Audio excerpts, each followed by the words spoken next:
નમસ્તે, જય માતાજી। રાત્રે ઊંઘ જરા મોડી આવી હતી, તેથી આજે સવારે કિશનલાલજીની આંખ પણ મોડી જ ખુલી હતી। જાગ્યા તો જોયું કે બારીના કાચમાંથી સૂરજના કિરણો ઓરડામાં રોશની ફેલાવી રહ્યા હતા। તેમણે ધીમેથી હાથ લંબાવ્યો, ઓશિકા પાસેથી ચશ્મા ઉઠાવ્યા અને આંખો પર ચડાવીને દિવાલ ઘડિયાળ તરફ જોયું। 9 વાગવામાં બસ થોડી જ મિનિટો બાકી હતી।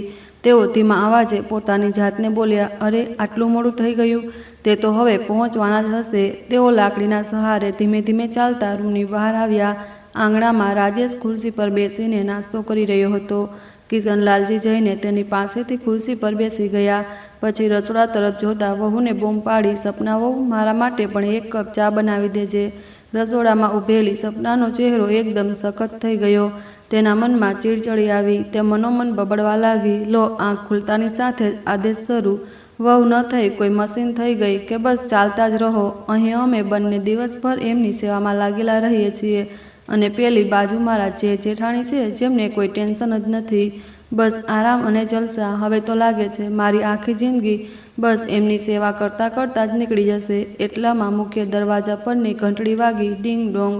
આ સમયે કોણ આવ્યું હશે? રાજેશે નાસ્તાની પ્લેટ થોડી બાજુમાં ખસેડી, ખુરશી પરથી ઉઠતા તેને કહ્યું અને દરવાજો ખોલવા ગયો। દરવાજો ખોલ્યો તો સામે વકીલ સાહેબ ઊભા હતા। તેમના હાથમાં કાળા રંગની જાડી ફાઇલ હતી, જેને તેઓ કસીને દબાવી રાખેલી હતી। કિશનલાલજીએ એક ઊંડો શ્વાસ લીધો અને પોતાના ધ્રુજતા અવાજને સ્થિર કરવાનો નિષ્ફળ પ્રયાસ કરતા કહ્યું, બેટા, એમને મેં જ બોલાવ્યા હતા વસિયત બનાવવા માટે। વસિયત, આ એક શબ્દ ઘરની હવામાં કોઈ બોમ્બની જેમ ફૂટ્યો। રસોડામાં ચા ગાળી રહેલી સપનાના હાથ ત્યાંના ત્યાં જ અટકી ગયા। સ્ટીલની ગળણી તેના હાથમાંથી ઠૂંચીને ટપેલી પર પડી ગઈ, પણ તેનું ભાન ન રહ્યું। તેના કાન કોઈ શિકારી પ્રાણીની જેમ સરવા થઈ ગયા હતા અને આંખો આશ્ચર્ય અને આશંકાથી પહોળી થઈ ગઈ। અચાનક કોઈને પૂછ્યા વગર એમને વસિયત બનાવવાનું શું સૂઝ્યું? તેના મનમાં સવાલોનું તોફાન ઊભું થયું। તેણે પોતાના ભીના હાથ ઉતાવળમાં સાડીના પાલવથી લૂછ્યા, ચા કપમાં ગાળી અને ટ્રે ઉપાડીને બહાર આવીને ઊભી રહી ગઈ। વકીલે તરત જ ફાઇલ ખોલીને કેટલાક કાગળો બહાર કાઢ્યા। તે કાગળોનો ખડખડાટ તે ખામોશીમાં ખૂબ જોરથી લાગી રહ્યો હતો। જોઈ લો કિશનલાલજી, જેવો તમે નિર્દેશ આપ્યો હતો, મેં બિલકુલ તેવા જ બધા કાગળો તૈયાર કરાવી દીધા છે। પછી એક ઔપચારિક અવાજમાં તેમણે વાંચવાનું શરૂ કર્યું, હું કિશનલાલ, પુત્ર સ્વર્ગસ્થી શ્રી ગોપાલદાસ, મારા પૂરા જોશ હવાસમાં મારી તમામ જંગમ અને સ્થાવર મિલકત, જેમાં કાનપુર શહેરના 2 પ્લોટ, આ પૈતૃક મકાન, ગામની પૈતૃક જમીનના ખેતર અને મારા તમામ બેંક ખાતામાં જમા થયેલી સંપૂર્ણ રકમ સામેલ છે, તે મારા બંને દીકરાઓ શ્રી અમિતકુમાર અને શ્રી રાજેશકુમાર વચ્ચે બરાબર વહેંચું છું। બરાબર, આ શબ્દ સપનાના દિલમાં એક ઝેરી કાંટાની જેમ વાગ્યો। તેના શ્વાસ જાણે ગળામાં જ અટકી ગયો। તેણે ચાની ટ્રે મેજ પર એટલા જોરથી પછાડી કે કપ રકાબીમાં નાચી ઉઠ્યા અને ગરમ ચા છલકાઈ ગઈ। પણ તે અવાજમાં માત્ર ચા નહોતી છલકાઈ, છલકાયો હતો તેનો વર્ષોથી દબાયેલો ગુસ્સો, તેની ગુંગળામણ અને તેના અસંખ્ય ત્યાગ, જે આજે એક પળમાં વ્યર્થ થઈ ગયા હતા। તેણે સીધું કિશનલાલજીની આંખોમાં જોતા કહ્યું, બાપુજી, આટલા વર્ષોથી અમે તમારી સેવા કરી રહ્યા છીએ। તમારી એક એક જરૂરિયાત, તમારી દવા દારૂ, તમારા ખાવા પીવાનું ધ્યાન હું રાખું છું। રાજેશ દિવસ રાત આ ઘર ચલાવવા માટે પોતાનું લોહી પાણી એક કરે છે અને અમિતભાઈ, એમણે તો મહિનાઓથી એ પણ નથી પૂછ્યું કે તમારી તબિયત કેવી છે, તો પછી આ સમાનતા શેની? આ કયો ન્યાય છે? કિશનલાલજીની કરચલીઓવાળી આંખોમાં લાચારી અને સંકોચ તરી આવ્યા। બેટા, અમિત પણ તો મારું જ લોહી છે। હું મારા સંતાનોમાં, મારા જ કાળજાના ટુકડાઓમાં ફરક કેવી રીતે કરું? સપનાના હોઠ પર એક વ્યંગ્યાત્મક કડવી હસી હતી। તમે ફરક કરી નથી શકતા, પણ જોઈ તો શકો છો ને, તમારા બંને દીકરાઓમાં કેટલો ફરક છે? શું 2 આંખો હોવા છતાં તમને એ દેખાતું નથી? રાજેશે સપનાનો હાથ દબાવ્યો અને ધીમેથી બોલ્યો, બસ સપના, ચૂપ થઈ જા। બાપુજી જે યોગ્ય સમજે છે તે જ કરશે। પણ સપનાના ચહેરા પર તે વખતે એક એવો સન્નાટો હતો, જે કોઈ તોફાન પહેલાંની ચેતવણી આપી રહ્યો હતો। તેણે પોતાનો હાથ ઝાટકાથી છોડાવ્યો અને બીજું કંઈ કહ્યા વગર પગ પછાડતી રસોડામાં ચાલી ગઈ। હવે ત્યાં માત્ર વસિયતના કાગળોનો ખડખડાટ ગુંજી રહ્યો હતો। સાંજના સમયે જ્યારે કિશનલાલજી બપોરની ઊંઘમાંથી જાગીને રૂમની બહાર આવ્યા, તો ઘરમાં એક વિચિત્ર ગુંગળામણ ભરેલી ખામોશી ફેલાયેલી હતી। આ શાંતિ નહીં, પણ એક તોફાન પહેલાંનો સન્નાટો હતો। બસ રહી રહીને તેમની ખાંસીનો અવાજ તે સન્નાટાને તોડી રહ્યો હતો। તેમણે દરવાજા તરફ જોઈને આશા ભરેલા ધીમા અવાજે બૂમ પાડી, "સપના વહુ." કોઈ જવાબ ન આવ્યો. કદાચ તે રસોડામાં વ્યસ્ત હશે. તેમણે પોતાના મનને સમજાવ્યું. પછી તેમણે થોડું મોટેથી બોલીને પોતાના દીકરાને બોલાવ્યો, "રાજેશ." રાજેશ તરત જ પોતાના રૂમમાંથી બહાર આવ્યો. "શું થયું બાપુજી? તબિયત તો ઠીક છે ને?" કિશનલાલજીએ પોતાના ગળા પર હાથ ફેરવતા કહ્યું, "બેટા, ખાંસી બહુ હેરાન કરી રહી છે. એક કપ ગરમ ચા મળી જાત તો કદાચ આ બેચેન ગળાને થોડો આરામ મળત. તમે બેસો, હું હમણાં લઈને આવું છું બાપુજી." કહીને રાજેશ રસોડા તરફ ગયો. ત્યાં સપના સિંકમાં વાસણ ઘસી રહી હતી. તેનો ચહેરો ગુસ્સા અને નારાજગીથી લાલચોળ હતો. રાજેશે તેને કંઈ કહેવું યોગ્ય ન સમજ્યું. તેણે ચૂપચાપ પોતે જ ચાની તપેલી ગેસ પર મૂકી દીધી. ચા બનાવતા બનાવતા રાજેશના મનમાં યાદોનું પૂર ઉમટી આવ્યું. તેને પોતાનું બાળપણ કોઈ ફિલ્મની રીલ જેવું આંખો સામે ફરતું દેખાવા લાગ્યું. માના ગુજરી ગયા પછીનું તે સૂનું ઘર અને બાપુજી, જે તેના માટે મા પણ હતા અને પિતા પણ. તેને યાદ આવ્યું કે કેવી રીતે તેઓ સવારે કામે જતા પહેલાં તેને અને અમિત માટે માટીના ચૂલા પર રોટલી શેકતા હતા. તે ધુમાડામાં તેમની આંખો લાલ થઈ જતી હતી, પણ તેમના ચહેરા પર કરચલી નહોતી પડતી. અમિત તો ફટાફટ ખાઈ પીને મિત્રો સાથે રમવા ભાગી જતો, પણ રાજેશ હંમેશા બાપુજીના હાથેથી ખાવાની જીદ કરતો. તે ત્યાં સુધી તેમની પાસે બેસી રહેતો જ્યાં સુધી બાપુજી પોતાનું બધું કામ પતાવીને તેને પોતાના ખોળામાં બેસાડીને પોતાના હાથેથી કોળીઓ ન ખવડાવે. તેને પોતાના પિતાના ખરબચડા હાથના સ્પર્શમાં જ દુનિયાનું તમામ સુખ અને સુરક્ષા અનુભવાતી હતી. પરંતુ હવે સમયનું પૈડું ફરી ચૂક્યું હતું. મોટો દીકરો અમિત પોતાની ભણેલી ગણેલી મોડર્ન પત્ની નેના અને બાળકો સાથે બેંગ્લોરમાં રહેતો હતો. તેની દુનિયા મોટી કંપની, વિદેશ યાત્રાઓ અને સફળતાની વાર્તાઓથી ભરેલી હતી. જ્યારે રાજેશ પોતાના પિતા સાથે કાનપુરના આ જૂના ઘરમાં રહી ગયો હતો. તેણે ક્યારેય કોઈ સવાલ ન કર્યો, કોઈ ફરિયાદ ન કરી. પિતાની સંભાળ રાખવાની જવાબદારીને તેણે પોતાનું પરમ કર્તવ્ય સમજીને કોઈ શરત વગર નિભાવી હતી. પરંતુ સપના તે પણ આ જવાબદારી તો નિભાવી રહી હતી, પણ એક ન જોઈતા ભારે બોજની જેમ. સવારથી લઈને રાત સુધી બાપુજીનું જમવાનું, તેમની દવાઓ અને તેમની ઉંમર સાથે વધતી નાની મોટી જરૂરિયાતો પૂરી કરતાં કરતાં તેના મનમાં એક ઊંડો અજાણ્યો થાક અને ચીડ ભરાઈ ગઈ હતી. પણ છતાંય રાજેશના કહેવા પર તે બધું અનિચ્છાએ નિભાવી રહી હતી. તેની સેવામાં પ્રેમ નહીં, પણ એક મૂક સમજૂતી હતી. જ્યારે મોટા દીકરા અમિત અને તેની પત્ની નેનાને કિશનલાલને પોતાની સાથે રાખવાની સ્પષ્ટ ના પાડી દીધી હતી. પોશ કોલોનીમાં તેમના ફ્લેટમાં બાપુજીના રહેવા માટે જગ્યા નહોતી. અમિતે સ્પષ્ટ કહી દીધું હતું, "બાપુજી કાનપુરમાં ઠીક છે. તેમની દેખરેખ માટે અમારી પાસે સમય નથી." કિશનલાલજી આ બધું સાંભળી લીધું હતું, પણ ખુદને એ સમજાવી લીધું કે પોતાનો જ દીકરો છે, ક્યાંક ને ક્યાંક તેની પણ મજબૂરી હશે. પણ સપનાના મનમાં આ વાત ખટકતી હતી. આજે જમ્યા પછી જ્યારે કિશનલાલજીએ દવા માંગી તો સપનાએ રસોડામાંથી જ અવાજ આપ્યો, "રાજેશ, તું આપી દે, મારી પાસે સમય નથી." રાજેશ ચોંકી ગયો, કારણ કે આ પહેલીવાર હતું જ્યારે સપનાએ બાપુજીની દવા આપવાની સ્પષ્ટ ના પાડી હતી. સપનાનો ચહેરો હવે દિવસે ને દિવસે બદલવા લાગ્યો હતો. પહેલાં જ્યાં તે બાપુજીને અનિચ્છાએ પણ સમયસર ખાવાનું, દવા અને બાકીની જરૂરિયાતો પૂરી કરતી હતી, હવે તે જાણી જોઈને ટાળવા લાગી હતી. ક્યારેક જમવાનું પૂછ્યા વગર સામે મૂકી દેતી, ક્યારેક દવા ટેબલ પર પટકીને ચાલી જતી. બાપુજીની આંખોમાં સવાલ હતા, પણ જીભ પર આવતા ન હતા.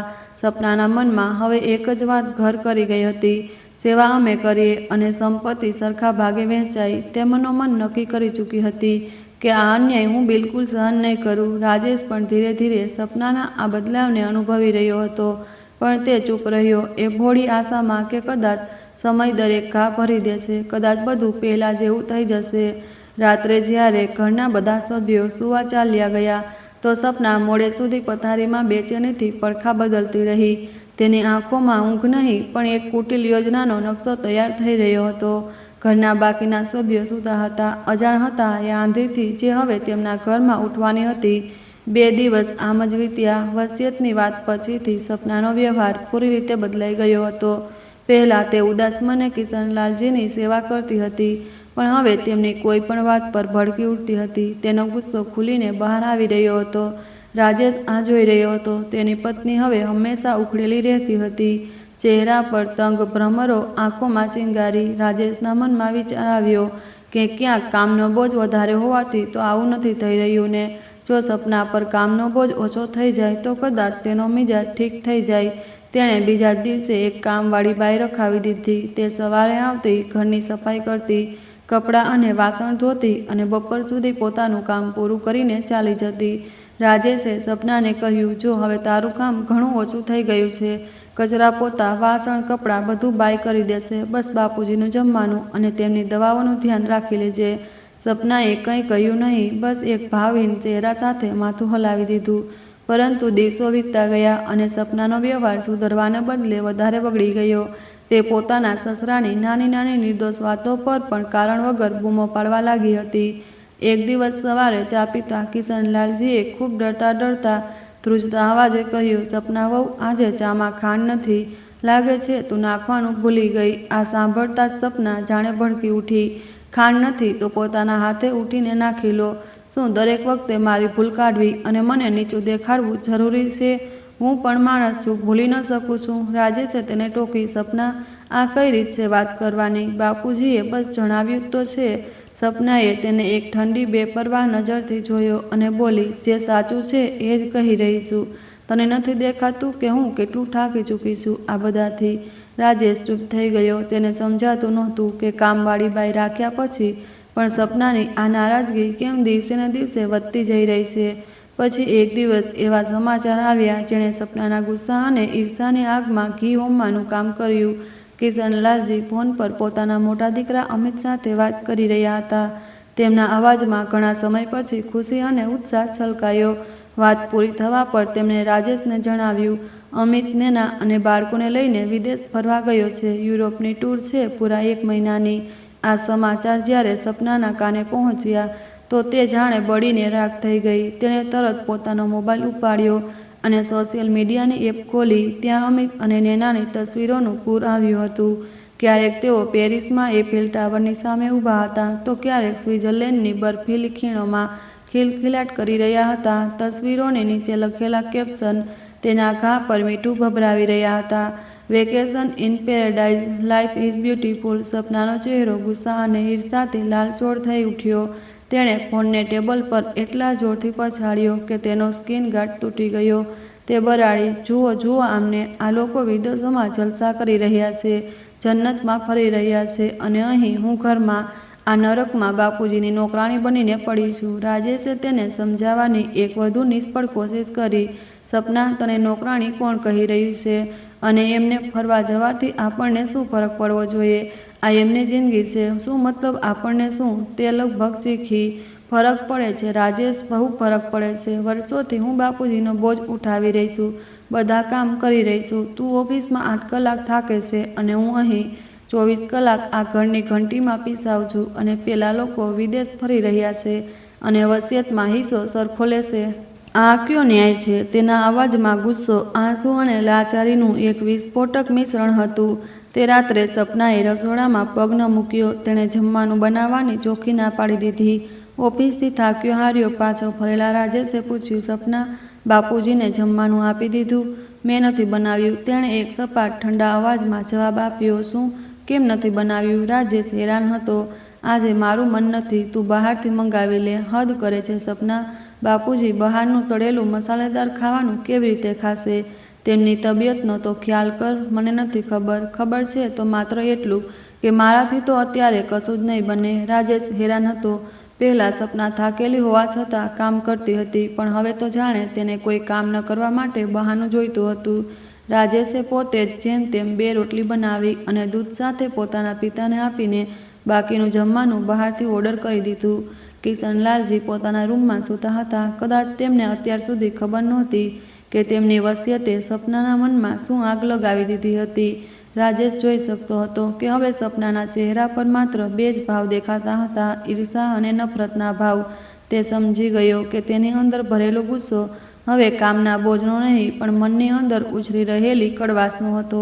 ઘરમાં સન્નાટો હતો, પણ તે સન્નાટામાં એક તોફાન તૈયાર થઈ રહ્યું હતું. હવે કિશનલાલજી જ્યારે પણ કંઈ ખાવાનું માગતા તો સપના કાન બંધ કરીને બેસી રહેતી.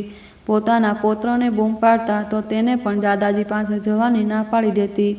ક્યારેક કામવાળી બાઈ તેમના પર દયા ખાઈને રસોડામાંથી કોઈ ફળ ઉઠાવીને કાપીને આપી દેતી હતી.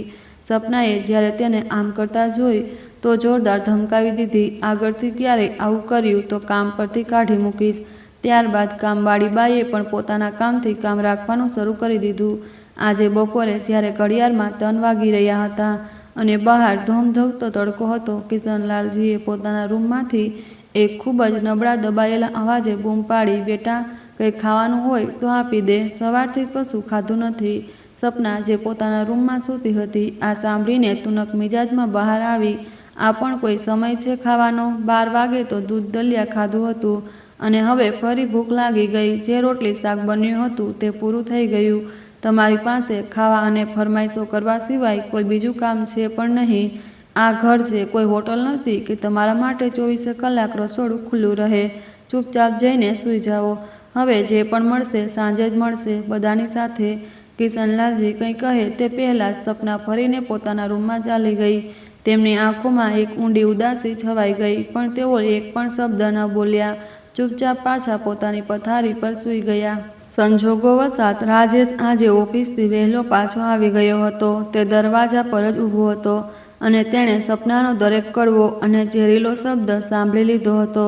તેની અંદર ગુસ્સાનો એક લાવા ઉપડી ઉઠ્યો, જે આજ સુધી શાંત હતો. તે ઝડપથી તેમના રૂમમાં ગયો, જ્યાં સપના પથારી પર આરામથી બેસીને પોતાની મનપસંદ સિરિયલ જોઈ રહી હતી અને તેના ચહેરા પર એવો ભાવ હતો જાણે બહાર કશું થયું જ ન હોય. ટીવીના ઊંચા અવાજની વચ્ચે રાજેશનો ગૂંજતો અને ધ્રુજતો અવાજ આવ્યો. સપના, આ કઈ રીત હતી બાપુજી સાથે વાત કરવાની? મેં બધું સાંભળી લીધું છે. તું મારા બાપુજી સાથે કઈ રીતે વાત કરી રહી હતી? સપનાએ રિમોટથી ટીવી બંધ કર્યું અને ફરીને તેને જોયો. હા, હું આમ જ વાત કરીશ એમની સાથે, બીજું શું કરું? દિવસ રાત એમની સેવામાં આરતીની થાળી લઈને ઊભી રહું. દર 2 કલાકે એમને કંઈક ને કંઈક જોઈતું હોય છે. હું પૂછું છું, મને પણ આરામ જોઈએ છે કે નહીં? આખરે હું પણ માણસ છું. રાજેશનો ગુસ્સો 7મા આસમાને પહોંચી ગયો. તને જરા પણ શરમ નથી આવતી? જે બાપુજીએ આપણને આ જિંદગી આપી, આપણને ઉછેર્યા, આજે જ્યારે આપણો વારો છે તેમનો ખ્યાલ રાખવાનો, તો તું આવું વર્તન કરી રહી છે. સપના પણ હવે ભડકી ઉઠી. ખ્યાલ રાખ્યો? હા, રાખ્યો હશે તમારો. હું તો જ્યારથી લગ્ન કરીને અહીં આવ્યું છું, બોજની જેમ બેઠા છે મારા માથા પર અને ઉપરથી વસિયતમાં અમિત ભૈયાનો સરખો ભાગ. તે વિદેશ ફરવાનો આનંદ લઈ રહ્યા છે. સોશિયલ મીડિયા પર રોજ 150 તસવીરો પોસ્ટ કરી રહ્યા છે આપણને બાળવા માટે. જ્યારે મોબાઈલ પર એમની તસવીરો જોઉં છું ને, દિલ તો કરે છે દિવાલમાં પછાડું મોબાઈલ. બસ, હવે બહુ થયું. હવે કાન ખોલીને સાંભળી લે રાજેશ, કાં તો આ ઘરમાં બાપુજી રહેશે અથવા હું રહીશ. રૂમમાં સન્નાટો છવાઈ ગયો. રાજેશ સ્તબ્ધ હતો. સપનાની વાતો તેની છાતીમાં ખંજરની જેમ વાગી. તે કંઈ કહેવા માંગતો હતો પણ શબ્દ ન નીકળ્યા. દલીલનો પડઘો ઘરમાં તણાવ બનીને ફેલાઈ ગયો. રાત્રે જમવાનું કોઈએ ન ખાધું. કિશનલાલજી પોતાના રૂમમાં ચૂપચાપ સૂતા રહ્યા. કદાચ તેમને બધું સંભળાઈ ગયું હતું. બીજી સવારે કિશનલાલજીએ નાસ્તા પછી રાજેશને પોતાની પાસે બોલાવ્યો.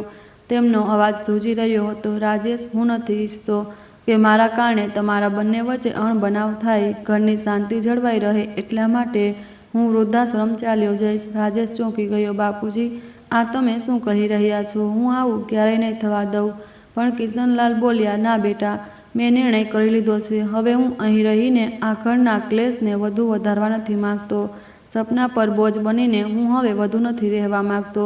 તું મને ત્યાં મૂકી આવ. રાજેશનું હૃદય બેસી ગયું. ધ્રુજતા અવાજે તેણે એક છેલ્લો પ્રયાસ કર્યો. તમે કહો તો હું ભૈયા સાથે વાત કરું. તેમના વિદેશથી પાછા ફરવા પર તમને થોડા દિવસ બેંગ્લોર મૂકી આવીશ. ના બેટા, કિશનલાલજીએ પોતાની ભીની આંખોને છુપાવતા મક્કમતાથી કહ્યું, હું મારા કારણે હવે કોઈને પણ ક્યાંય પરેશાન નથી કરવા માંગતો. જ્યાં કોઈએ મારી જરૂર નથી ત્યાં જબરદસ્તી રહેવાનો શું ફાયદો? રાજેશ પૂરી રીતે લાચાર થઈ ચૂક્યો હતો. ત્યારે સપના, જે દરવાજાની આડમાં તેમની બધી વાતો સાંભળી રહી હતી, બહાર નીકળી. તેણે એક ઠંડા અને સપાટ અવાજમાં કહ્યું, રાજેશ, બાપુજી સાચું કહી રહ્યા છે. જ્યારે તેઓ પોતે જ જવા માગે છે તો જબરદસ્તી કેમ રોકી રહ્યો છે? અને સાચું કહું તો હવે મારાથી વધુ સેવા નહીં થઈ શકે. તું એમને વૃદ્ધાશ્રમ મૂકી આવ. બધાની ભલાઈ એમાં જ છે. રાજેશે પોતાની પત્ની તરફ જોયું. તેના ચહેરા પર કઠોરતાના ભાવ હતા અને દિલમાં એક બોજથી મુક્તિ મેળવવાનો ઉત્સાહ. રાજેશ કોઈ વંટોળમાં ફસાઈ ગયો હતો. એક તરફ તેના જન્મદાતા હતા, તેના ભગવાન હતા, જેમણે તેને આંગળી પકડીને ચાલતા શીખવ્યું હતું, અને બીજી તરફ તેની પત્ની, તેનો પ્રેમ, જેની સાથે તેણે 7 જન્મો સુધી સાથ નિભાવવાના વચન લીધા હતા. તે એક એવા ચોક પર ઊભો હતો જ્યાં બંને રસ્તા કાંટાઓથી ભરેલા હતા. ઘરમાં તણાવની દિવાલો એટલી ઊંચી થઈ ગઈ કે હવે શ્વાસ લેવો પણ મુશ્કેલ થઈ ગયો હતો. તે બપોરે જ્યારે રાજેશે પોતાના પિતાની નાની જૂની બેગ ઉપાડી તો તેનો હાથ ધ્રુજી રહ્યો હતો. બેગમાં થોડા જૂના કપડાં, એક શાલ, ભગવદ્ ગીતાની એક નકલ અને તેમની સ્વર્ગસ્થ પત્નીની એક તસવીર હતી. બસ આ જ હતી તેમની જીવનભરની પૂંજી. તેણે એક છેલ્લી ભીની આશા ભરેલી નજરથી સપના તરફ જોયું. કદાચ તેને રોકી લેશે, કદાચ તેની અંદરની માણસાઈ એક પળ માટે જાગી જશે. પરંતુ સપનાએ ચૂપચાપ નજર ફેરવી લીધી અને પોતાના રૂમ તરફ વધી ગઈ. તેના માટે આ કોઈ બંધનથી, એક જવાબદારીથી મુક્તિની પળ હતી. કિશનલાલજી ચૂપચાપ ઊભા હતા. તેમના ચહેરા પર ન કોઈ ફરિયાદ, ન કોઈ અફસોસ, માત્ર એક શૂન્ય વૃદ્ધાશ્રમ જવા માટે. જ્યારે તેઓ કારમાં બેઠા તો કિશનલાલજીએ હળવા સ્મિત સાથે કહ્યું, પરેશાન ન થા બેટા, દરેક વ્યક્તિ પોતાની જિંદગી પોતાની રીતે જીવવા માગે છે. મને કોઈ ફરિયાદ નથી. રાજેશ કશું ન બોલી શક્યો. કાર આગળ વધી ગઈ. વૃદ્ધાશ્રમના ગેટ પર પહોંચીને રાજેશની હિંમત જવાબ દેવા માંગી. ગાડી રોકીને તે થોડીવાર સુધી એમ જ બેસી રહ્યો. કિશનલાલજીએ હળવા અવાજે કહ્યું, ચાલ બેટા, મોડું ન કર. રાજેશની આંખોમાં આંસુ હતા, પણ તેણે તેને વહેવા ન દીધા. તે ગાડીમાંથી ઉતર્યો, બેગ ઉપાડી અને પોતાના પિતા સાથે અંદર ચાલ્યો ગયો. રાજેશે દસ્તાવેજોની ઔપચારિકતા પૂરી કરી અને જતા પહેલા પિતાને પગે લાગ્યો. ખુશ રહે બેટા, તેમણે આશીર્વાદ આપ્યા. પરંતુ રાજેશનો અવાજ ગળામાં અટકી ગયો. તે કંઈ કહ્યા વગર ઝડપથી ફર્યો અને બહાર નીકળી આવ્યો. પાછો ગાડીમાં આવીને બેઠો તો માથું સ્ટેરિંગ પર મૂકીને ધ્રુસકે ને ધ્રુસકે રડી પડ્યો. ઘણી વાર પછી જ્યારે તે ઘરે પહોંચ્યો તો દરવાજા પર સપના ઊભી હતી. ચહેરા પર સંતોષની હળવી ઝલક હતી. મૂકી આવ્યા? તેણે સપાટ અવાજે પૂછ્યું. રાજેશે કોઈ જવાબ ન આપ્યો. તે અંદર ચાલ્યો ગયો અને સીધો પોતાના રૂમમાં જઈને પથારી પર સૂઈ ગયો. છતને તાકતા તેના મનમાં એક વિચિત્ર બેચેની હતી. બીજો દિવસ રવિવાર હતો. સપના આજે બહુ મોડી ઉઠી હતી. તેના માટે આ સવાર બહુ ખુશનુમા હતી, કારણ કે દર રવિવારની જેમ તેને બાપુજી માટે ચા બનાવવાની ઉતાવળ નહોતી. આજે ઘરમાં ખાંસીનો અવાજ ગુંજી રહ્યો ન હતો. એક અલગ જ પ્રકારનો સુકૂન અનુભવી રહી હતી આજે તે. બીજી બાજુ રાજેશે આખી રાત બેચેનીથી પડખા બદલતા વિતાવી. અપરાધબોધનો એક ભારે અદ્રશ્ય પથ્થર તેની છાતી પર મુકાયેલો હતો, જે તેને શ્વાસ લેવા નહોતો દઈ રહ્યો. સવાર થતાં જ તે કોઈને કહ્યા વગર ચૂપચાપ ઘરમાંથી નીકળી ગયો. નજીકના બગીચામાં કલાકો સુધી ટહેલ્યો. પછી તેનો મનનો બોજ જરા હળવો ન થયો. પછી તેણે વિચાર્યું કે ના, સમીરના ઘરે જાઉં. સમીર તેનો બાળપણનો મિત્ર, તેનો હમરાજ, તેની સામે પોતાનું દિલ ખોલીને કદાચ થોડું હળવું અનુભવી શકે. પરંતુ જેવો રાજેશ સમીરના ઘરના દરવાજા પર પહોંચ્યો, અંદરથી આવતા ઊંચા કડક અવાજોએ તેના વધતા પગલાં ત્યાં જ રોકી દીધા. હા, બસ તમને તો હું જ બદતમીજ અને ખરાબ લાગુ છું. તમારી માં તો સાક્ષાત દેવી છે. એ ક્યારેય ખોટા હોઈ જ ન શકે ને? સમીરની પત્ની સીમાની ચીસ જેવો અવાજ બહાર ગુંજી રહ્યો હતો. સમીનો અવાજ ઊંચો થઈ ગયો. તું હોશમાં તો છે? લાગે છે તારું મગજ ઠીક નથી. સીમાએ ટોણો માર્યો. હા, મારું મગજ બિલકુલ ઠીક છે, પણ કદાચ તમારી માનું નહીં. રાજેશના કાન સરવા થઈ ગયા. સમીર બરાડ્યો, થોડી તમીદથી વાત કર. હું માનું છું કે એમના કારણે તને થોડી પરેશાની થાય છે, પણ એનો મતલબ એ નથી કે હું મારી માને આ ઉંમરે એકલી છોડી દઉં.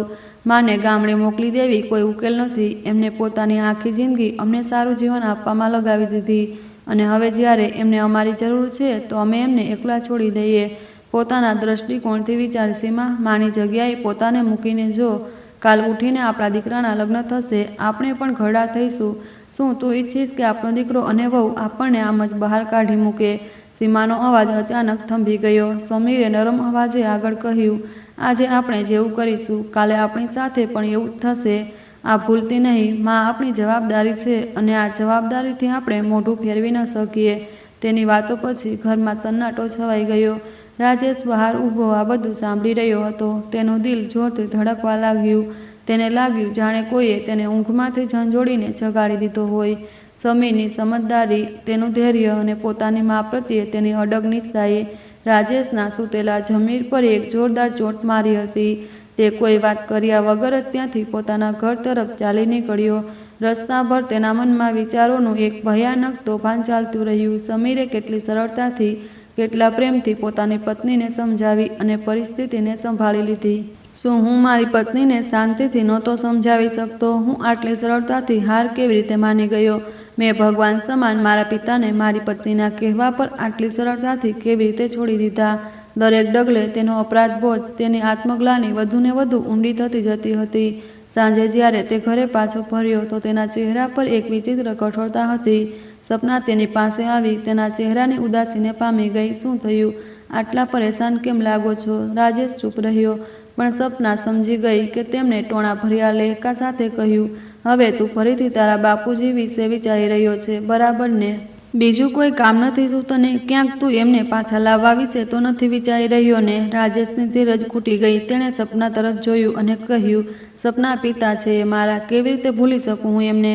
સાંભળીને સપના થોડીવાર માટે ચૂપ થઈ ગઈ. પછી મોટા ઉત્સાહિત અવાજે બોલી, સાંભળો, કેમના થોડા દિવસો માટે આપણે લોકો પણ ક્યાંક બહાર ફરી આવીએ. તમારું પણ મન હળવું થઈ જશે અને આરો પણ ખુશ થઈ જશે. આમ પણ કેટલા વર્ષો થઈ ગયા આપણે ત્રણેય સાથે ક્યાંય બહાર નથી ગયા. તમારા બાપુજીના કારણે તો આપણે લોકો ક્યાંક જઈ નહોતા શકતા. હંમેશા એમની દવાઓ, એમની જરૂરિયાતો, એમની દેખરેખ, બસ આ જ બધું. હવે તો મોકો મળ્યો છે આઝાદ જીવન જીવવાનો. રાજેશ સપનાને ગુસ્સાથી તાકીને જોવા લાગ્યો. પછી એકવાર ઊંડો શ્વાસ લઈને ઉઠ્યો. કશું બોલ્યા વગર ડ્રોઈંગ રૂમ તરફ ચાલ્યો ગયો. રાજેશ, તું ક્યાં જઈ રહ્યો છે? સપનાએ પાછળથી બૂમ પાડી. સુવા. રાજેશે ટૂંકો જવાબ આપ્યો. અરે જમવાનું તો ખાઈ લો, સવારથી કશું ખાધું નથી, ભૂખ નથી મને, કહેતા રાજેશ બીજી કોઈ વાત સાંભળ્યા વગર અંદર ચાલ્યો ગયો. બીજા દિવસે જ્યારે સાંજે રાજેશ ઓફિસથી ઘરે આવ્યો, તેની સાથે જ ઘરમાં જાણે તોફાન આવી ચડ્યું. સપનાએ રડતા રડતા પોતાના પિયરમાં ફોન કર્યો. ભાઈ, તું ક્યાં છે? કેટલી વારમાં આવી શકે છે? આના પર તેના ભાઈ રોહિતે હેરાની ભર્યા અવાજે પૂછ્યું, શું થયું સપના? બધું ઠીક તો છે ને? ભાઈ જલ્દી અહીં આવ, કોઈ સવાલ ન પૂછ. સપનાના આટલું કહેવા પર તેનો ભાઈ રોહિત બેચેન થઈ ગયો. પણ તારી પરેશાની તો જણાવ. જીજાજી ઘરે નથી શું? આખરે થયું છે શું? બસ તમે તરત આવી જાઓ. ભાઈ, ઠીક છે, હું આવું છું. લગભગ અડધા કલાક પછી જ્યારે રોહિત સપનાના ઘરે પહોંચ્યો તો જોયું ત્યાં રાજેશ બેઠેલો હતો અને સપના જોર જોરથી રડી રહી હતી. તેમના 8 વર્ષના દીકરાની પણ રડી રડીને આંખો લાલ થઈ ચૂકી હતી.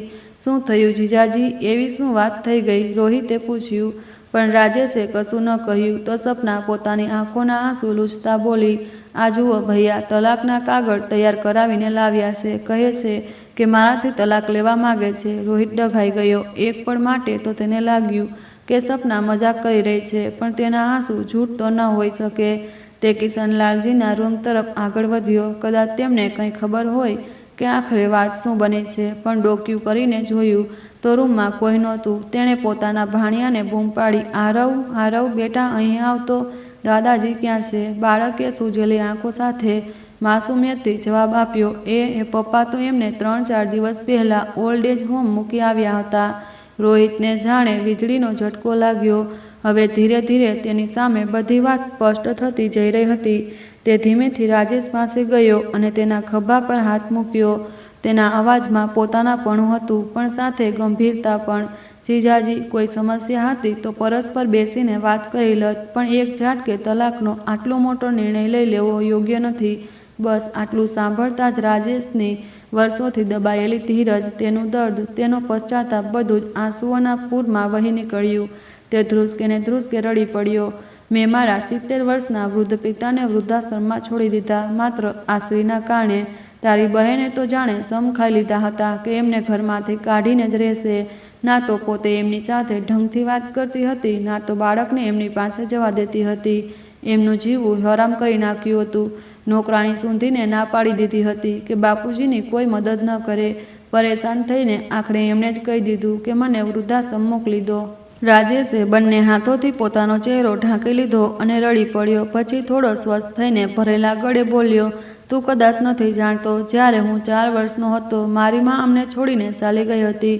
બાપુજીએ પછી ક્યારેય બીજા લગ્ન ન કર્યા, માત્ર એટલા માટે કે અમારી જિંદગીમાં કોઈ સાવકીમાં ન આવે. એમણે પોતે એકલા જ અમને ઉછેર્યા, ઘર અને બહાર બંને એકલું સંભાળ્યા. મને યાદ છે જ્યારે હું નાનો હતો, બાપુજીની આંગળી પકડીને ચાલતો હતો. એમની હાજરી જ મારી સુરક્ષા હતી. કામથી થાકીને આવતા હતા તો પણ મારી જીદ પર મેળો જોવા લઈ જતા હતા, અને જ્યારે હું ચાલતા ચાલતા થાકી જતો તો પોતાના ખભા પર બેસાડીને આખો મેળો ફેરવતા હતા. અને આજે કહેતા કહેતા તેનો અવાજ ધ્રુજવા લાગ્યો. આજે જ્યારે એમને મારા ખભાની સૌથી વધારે જરૂર હતી, મેં જ એમને પરાયા કરી દીધા. લાનત છે મારા પર. 3 દિવસ થઈ ગયા પણ એમને તે લાચાર ચહેરો મારી આંખોથી દૂર નથી થતો. આટલું સાંભળ્યા પછી રોહિતે ગુસ્સાથી સપના તરફ જોયું, પણ તે હજુ પણ ગુસ્સામાં હતી. આંચું લૂંટતા બીજી તરફ મોટું કરીને ઊભી રહી.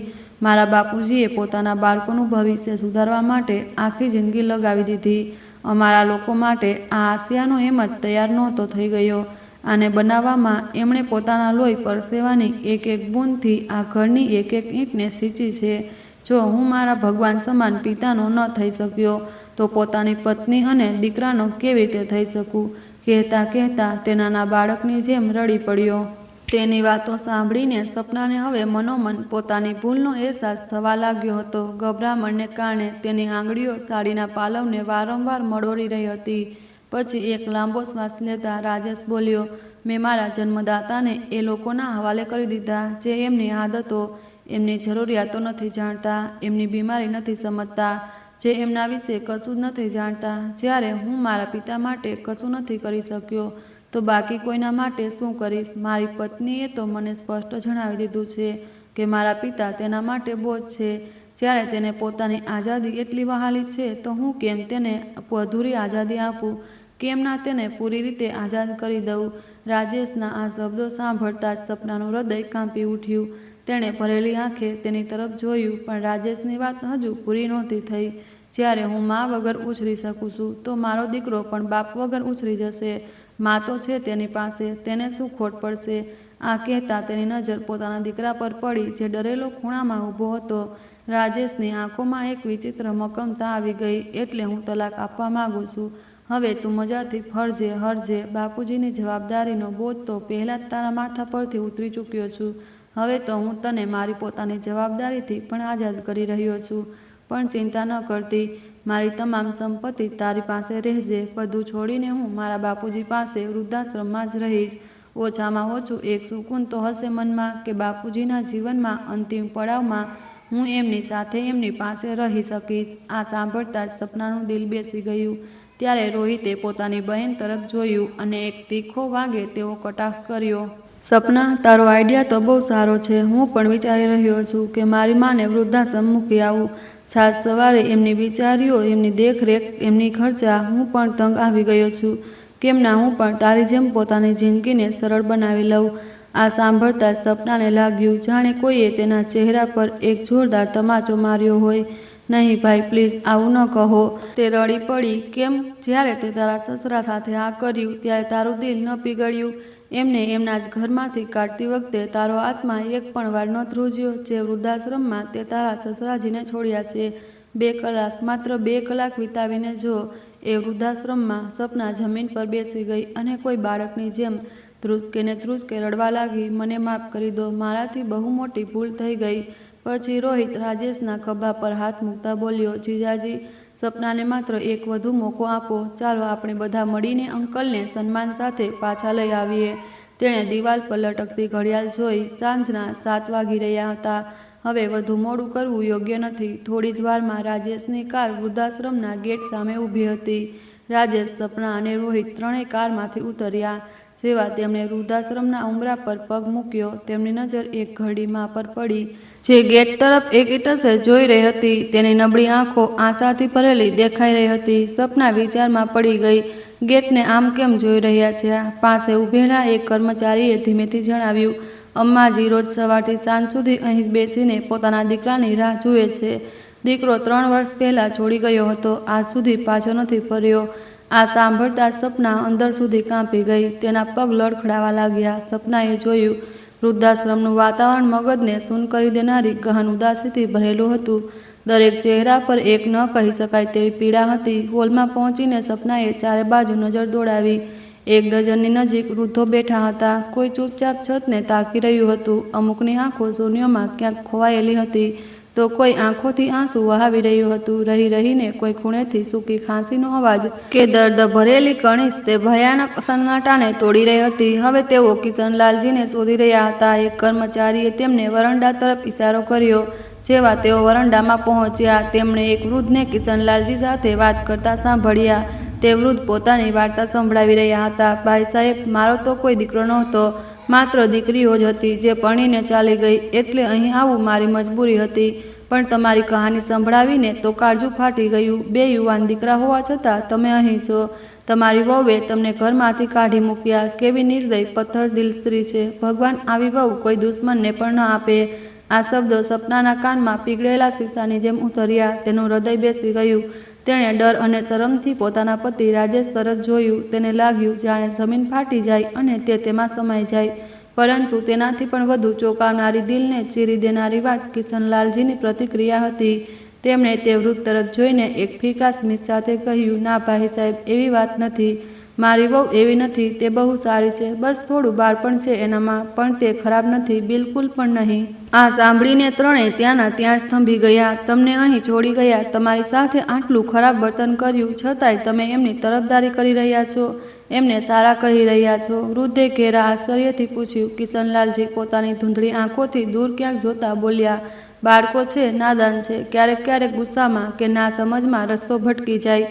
પણ મને મારા ઉછેર પર, મારા આપેલા સંસ્કારો પર પૂરો વિશ્વાસ છે કે એક દિવસ તેઓ પોતાની ભૂલ જરૂર સમજશે અને મને લેવા જરૂર આવશે.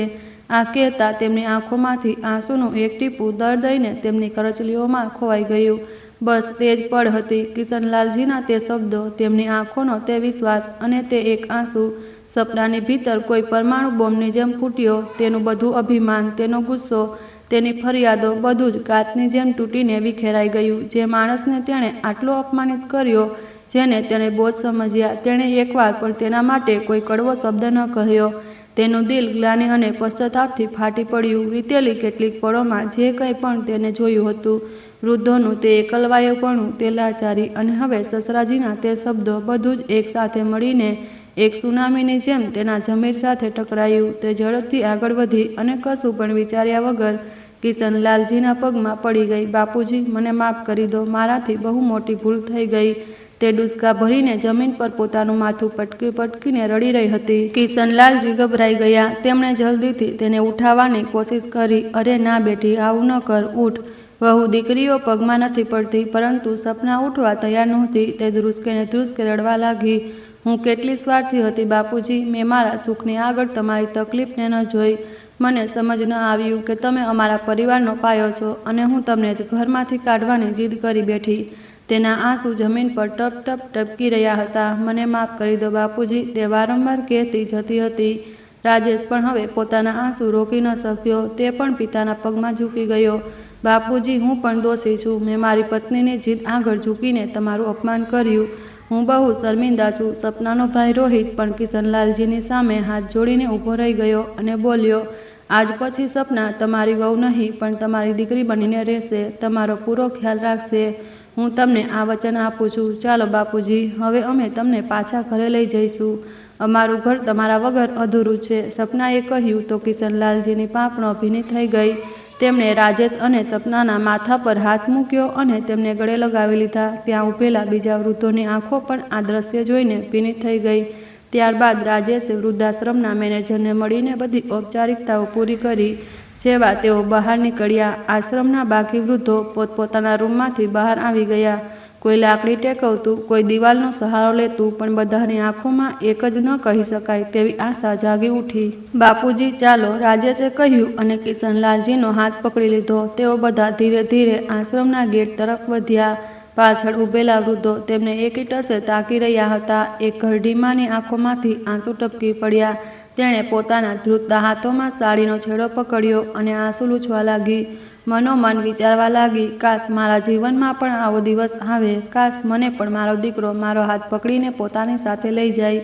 બીજી બાજુ એક વૃદ્ધ લાકડી જમીન પર ટેકવતા આગળ આવ્યા અને નબળા અવાજે બોલ્યા, કિશનલાલ, બહુ નસીબદાર છો. તમે તમારા બાળકોને તો ભૂલાવી જ ગયા. હું જીવિત છું. તેમની અવાજમાં એક એવી લાચારી હતી કે ત્યાં ઊભેલી કોઈ પણ વ્યક્તિ પોતાના આંસુ રોકી ન શકી. કિશનલાલજીએ ભીની આંખો સાથે તેમને ગળે લગાવ્યા. પછી બધા લોકોની વિદાય લેતા ગેટ સુધી આવ્યા. ગેટની બહાર ગાડી ઊભી હતી. તેઓ ગાડીમાં બેઠા અને છેલ્લી વાર પાછળ વળીને જોયું. ગાડી ધીરે ધીરે આગળ વધવા લાગી, પરંતુ કિશનલાલજીની નજર હવે પણ પાછળ છૂટેલા તે ચહેરાઓ પર હતી, જે એકીટસે તેમને જોઈ રહ્યા હતા. કોઈની આંખોમાં ભીનાશ હતી, કોઈની આંખોમાં આશા અને કોઈની આંખોમાં ઇંતેજારી, પોતાના બાળકોને પાછા ફરવાનો. તો મિત્રો, અંતમાં રાજેશે જે નિર્ણય લીધો, શું તે સાચો હતો? તમારો અભિપ્રાય કોમેન્ટ કરીને જરૂર જણાવો. અને એ પણ જણાવો કે તમે અમારી વાર્તાઓ ભારતના કયા શહેરમાંથી સાંભળી રહ્યા છો. અને મિત્રો, જો તમારી જિંદગીમાં પણ કોઈ એવી ઘટનાઓ કે કોઈ અનુભવ થયા હોય તો કમેન્ટ કરો. અને હા, વિડીયોને લાઇક અને ચેનલને સબસ્ક્રાઈબ કરવાનું ભૂલતા નહીં. ધન્યવાદ.